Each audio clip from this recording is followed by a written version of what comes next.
Okay, let's unpack this. Mm-hmm. Imagine a real estate market where everyday house prices are dropping, total inventory is shrinking, and yet somehow the overall average price of a home is actually going up. Right. I mean, on paper, it sounds like completely broken math. Yeah, it really does. But that is exactly what is happening right now in Wise County, Texas.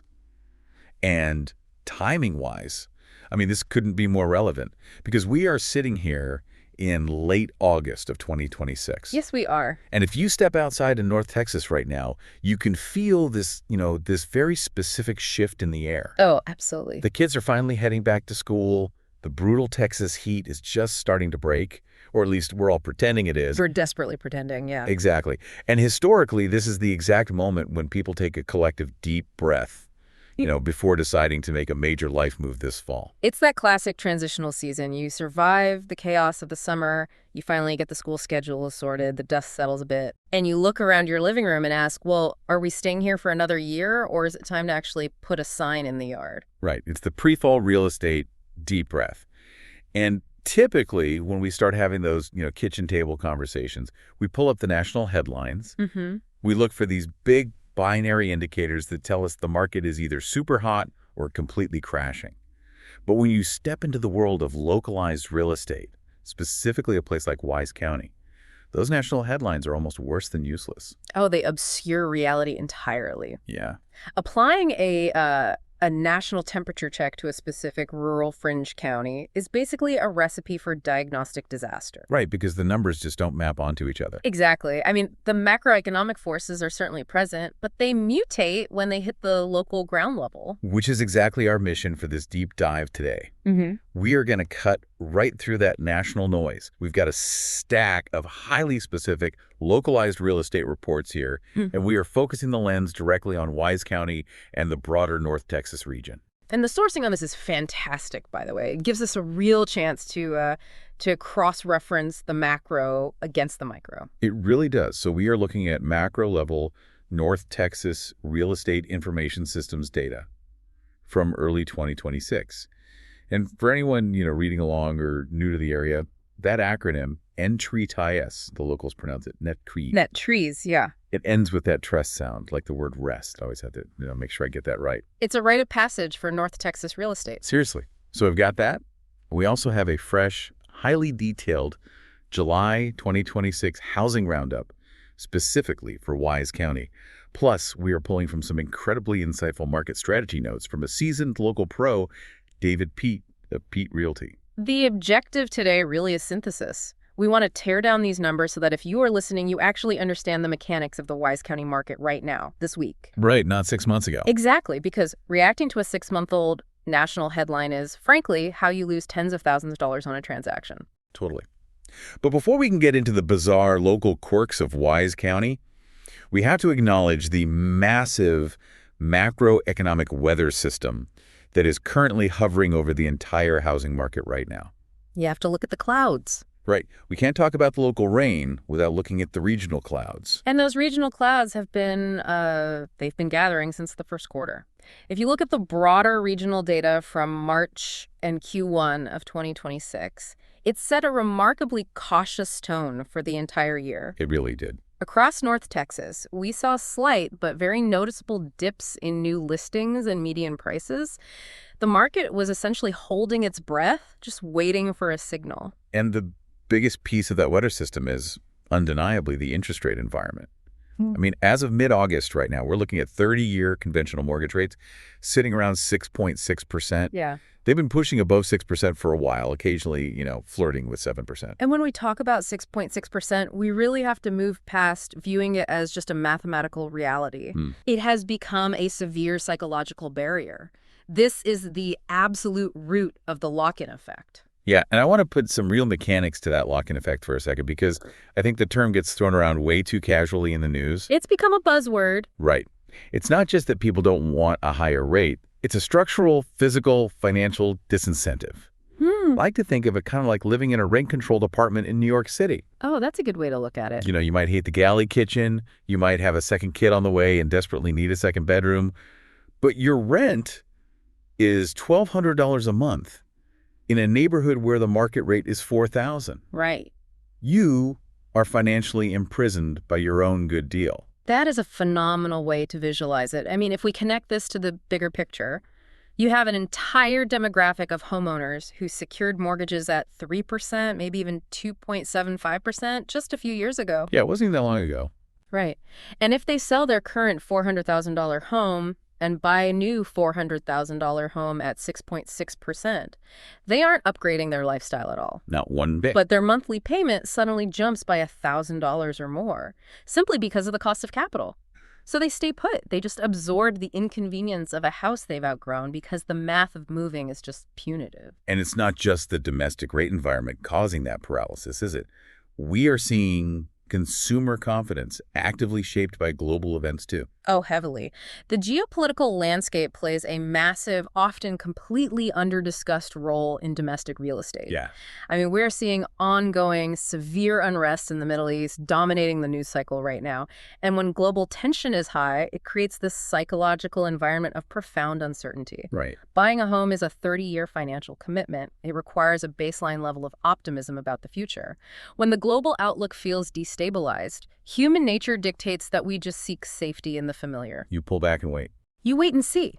You combine elevated interest rates with global geopolitical tension, and you get pure buyer paralysis. Well, I hear that narrative, and I know it's everywhere in the financial media right now, but I really want to push back on the idea that the market is dead or frozen. Okay, let's hear it. Because looking at this localized data, I don't think the market is broken at all. I think we are looking at a massive financial dam. The market isn't broken, it's just driving with a parking brake on. Right. The water, the demand, it hasn't actually stopped flowing. People are still getting new jobs, they're still having twins, they're still getting divorced, they still want to retire out to the country. Life happens. Exactly. The life events that trigger a move are still happening every single day, and they're just building up pressure behind that dam. The demographic imperatives certainly haven't disappeared. They are just being deferred. Right. And when rates eventually decline, which we are slowly, marginally starting to see right now, that dam is going to break. The pent-up demand is going to flood the valley. That is a much more accurate read of the underlying pressure, I think, and it perfectly sets up the transition to the highly localized reality of Wise County. Yes. Because if the national market is building pressure behind a dam, the July numbers suggest Wise County just opened the floodgates early. Seriously, let's get into this July snapshot, because this is where the data gets incredibly weird and fascinating. In July of 2026, closed single-family home sales in Wise County jumped to 129. Wow. Yeah, that is a 9.3% increase compared to July of last year. A near 10% pop in transaction volume in a single month is highly significant, especially when you consider that 6.6% rate environment we just outlined. But we can't look at that 1 month in a vacuum. Let's pause on that 129 number for a second, because year to date, the picture is much, much flatter. Okay. We were looking at 782 single-family homes closed so far in 2026, compared to 774 over the same stretch last year. So barely any movement. Barely a 1% gain.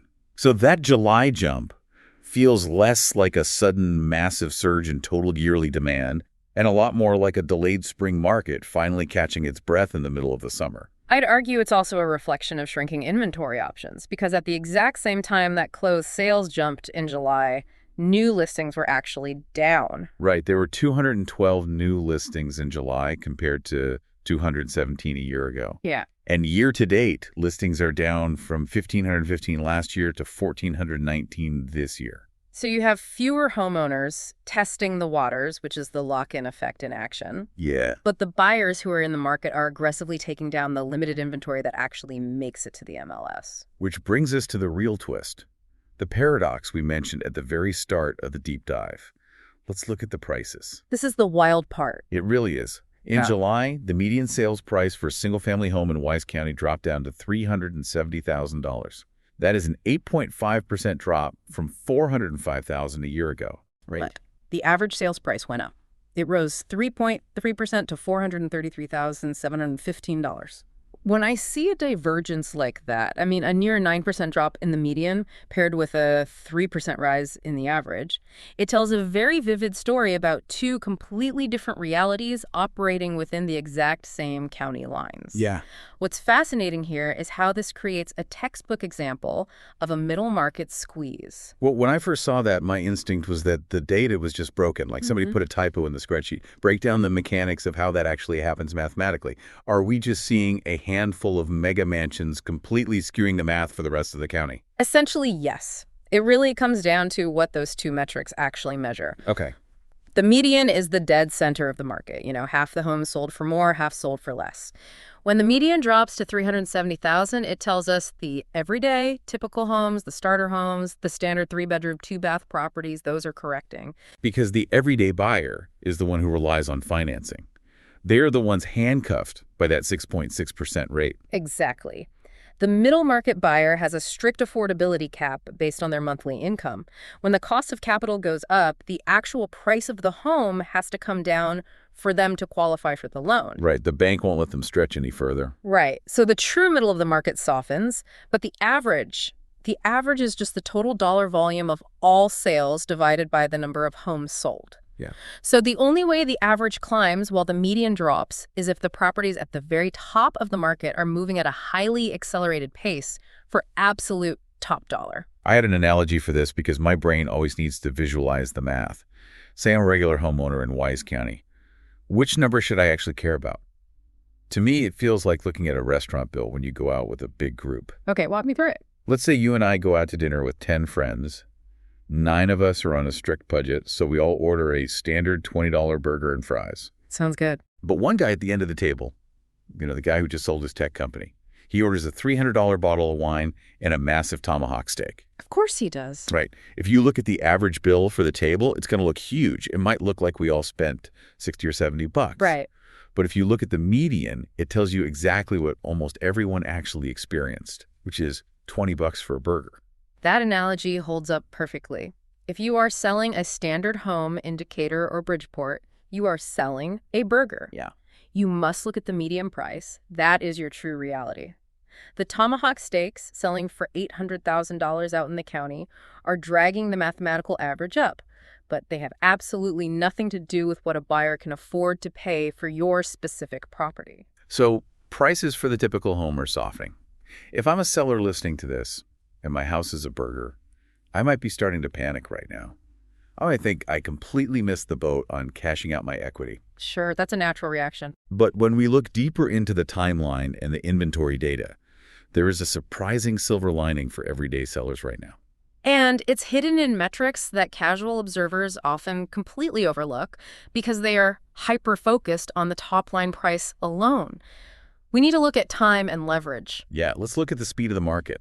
Homes in Wise County are actually selling faster. The days on market, the DOM, dropped to 88 days in July. That's a 4.3% decrease year over year. Wow. And year to date, it's running at 84 days compared to 88 last year. Which feels completely counterintuitive on the surface, right? Prices in the middle are softening, yet homes are moving quicker. Yeah. And to add another layer to that, sellers are capturing more of their asking price. In July, sellers received 94.8% of their original list price, which is actually up from 93.6% last year.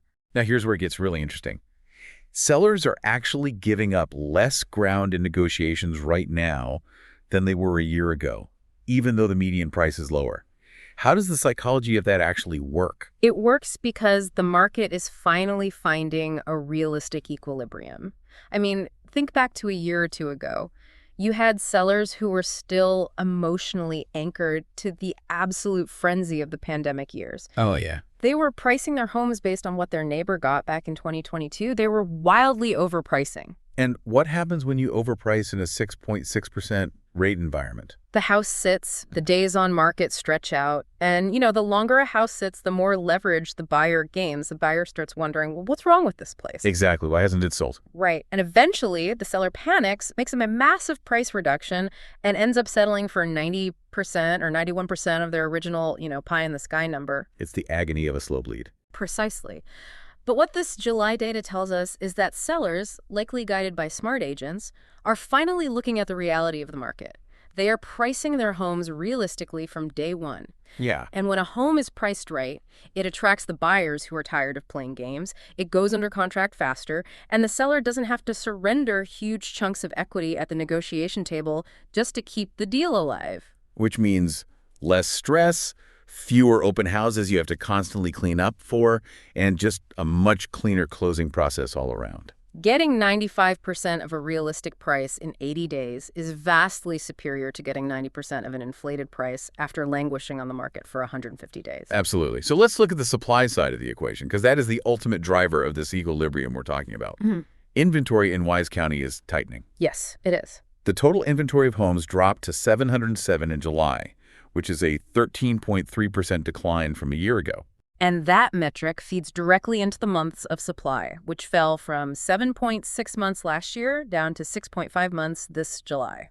I always find months of supply to be a bit of industry jargon. Yeah. What does walking into a 6.5-month market actually feel like, mechanically speaking, for a buyer or seller? Let's establish the baseline first. Months of supply basically measures how long it would take to sell every single home currently listed if no new homes came on the market, assuming the current pace of sales stays flat. Right. In real estate economics, a 6-month supply is considered perfectly balanced. Neither the buyer nor the seller has an inherent outsized advantage. Okay, so anything under 6 months is a seller's market. Buyers are fighting over scraps. Anything over 6 months is a buyer's market. They have their pick of the litter. Correct. So at 6.5 months, Wise County is still, on paper at least, leaning slightly toward a buyer's market. A buyer walking into a 6.5-month market feels like they have options. They can breathe. They can afford to sleep on a decision for a day or two. They can ask for reasonable repairs after the inspection without this intense fear that the seller has 3 backup offers waiting in the wings. But that cushion is shrinking. It is shrinking rapidly. I mean, dropping from 7.6 to 6.5 in a single year is a significant tightening. The overwhelming advantage buyers had last summer is eroding. It's fascinating when you look at the longer quarterly arcs, too. If we look at the second quarter data over the last 3 years, it tells a really clear story of this normalization. Let's hear the numbers. In Q2 of 2024, there were 638 homes in inventory. Then, in Q2 of 2025, it spiked heavily up to 785 homes. And now, in Q2 of 2026, it's settling back down to 680. It's a classic normalization curve. The market essentially digested that excess supply from 2025, and we are returning to a rhythm much closer to 2024, just operating under a new interest rate reality. So for the everyday single-family homeowner, the rhythm is returning to normal. Price it right, it moves reasonably well, negotiations are fair. But while the single-family market is finding this balanced equilibrium, there is one sector of the Wise County market that is operating under an entirely different, incredibly explosive set of rules. Oh, absolutely. We are talking about the dirt itself, the rural land market. The rural rush. This is where the numbers go from interesting to staggering. But first, we really have to talk about a massive data trap in how the MLS, the multiple listing service, actually logs this information. Yeah, this is a huge pitfall. If a novice analyst looks at the strictly defined category for farm properties in the regional MLS for Wise County, they are going to see exactly 0 sales recorded in July. 0 this year, 0 last year. Which is wild. Because if I'm reading that, I assume the agriculture real estate market is completely dead. And you would be completely wrong. That 0 is just an artifact, it's a quirk of how listing agents choose to categorize properties.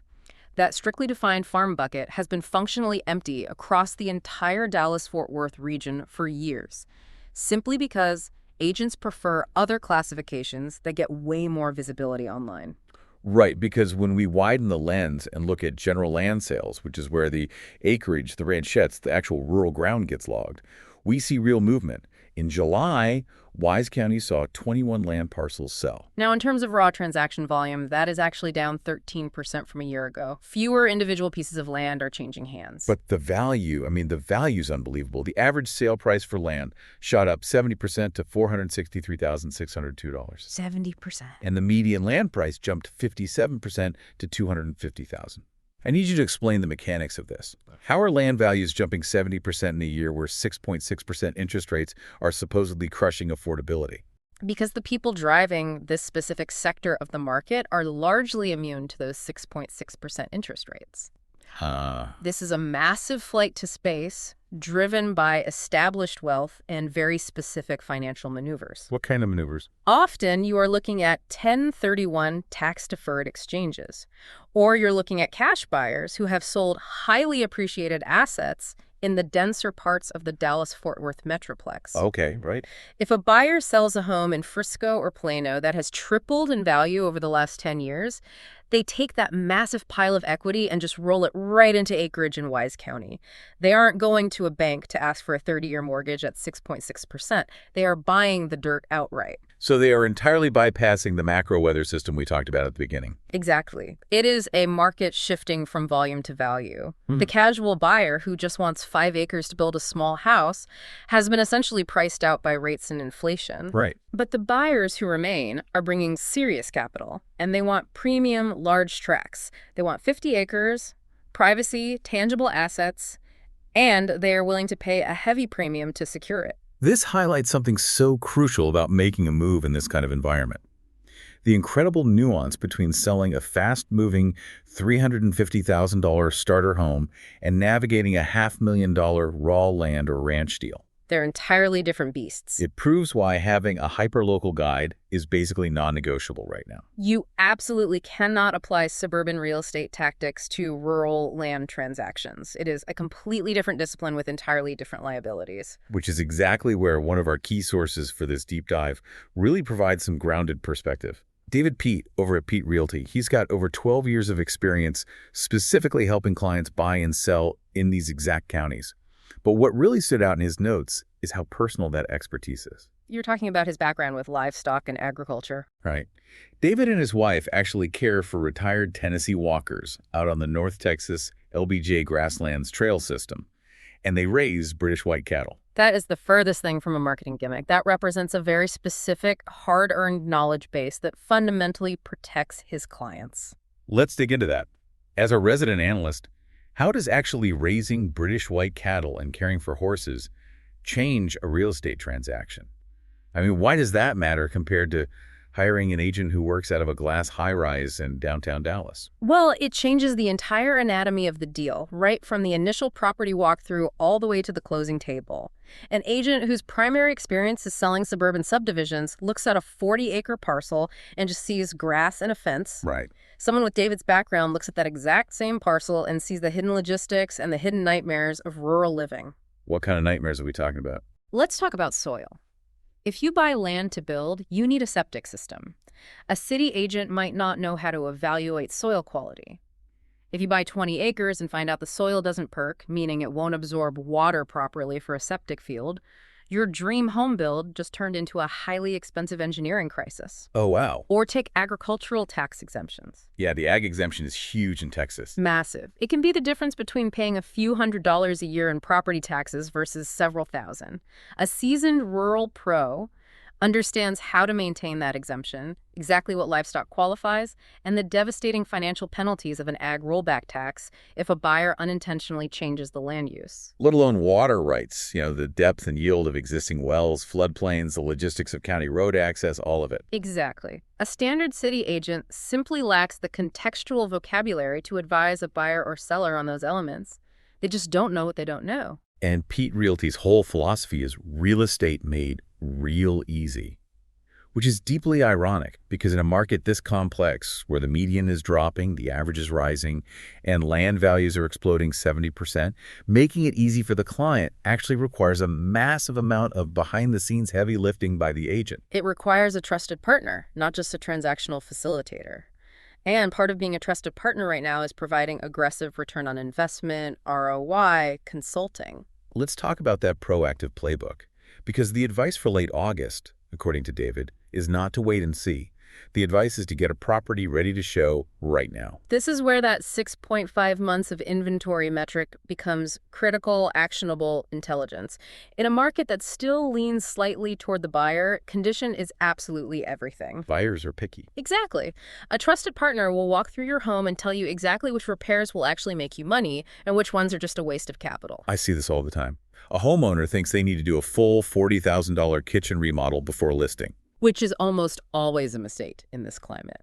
An expert might walk in and say, don't touch the countertops, spend $2,000 painting the cabinets, fix the leaning fence in the backyard, and power wash the driveway.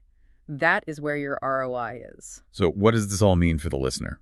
It means the worst thing you can do is wait until the national news declares that mortgage rates have magically dropped to 5.5% to finally decide to fix your landscaping or paint your living room. Because if you wait for the headlines to tell you the market is hot, you are already at the back of a very long line. Exactly. We talked about the dam breaking earlier. By the time the news says the dam is broken, the rush is already happening.